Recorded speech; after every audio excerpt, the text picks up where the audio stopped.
What advice would you give? Because I said on my show a few weeks back that, you know, it'd be quite daunting if I was going to, let's say I wanted to give some presentations on your work and put it across at talks.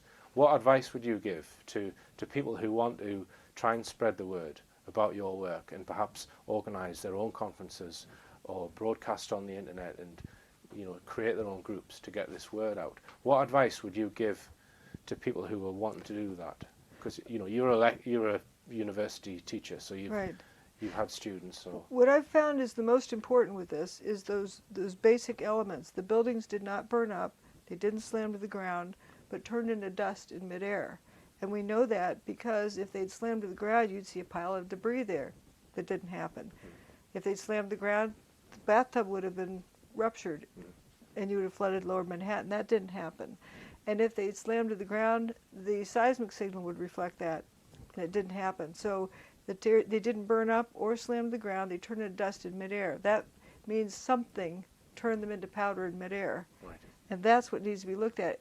And also to think for yourself.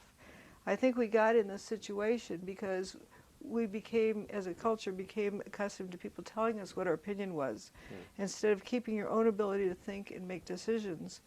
And the only way out of this is for each person to think for themselves, not to believe me, not to believe you or anyone else, but it's this book was written to empower the reader to understand for themselves, to know what happened. And once you know what happened, you know you can understand better what's going on. Right.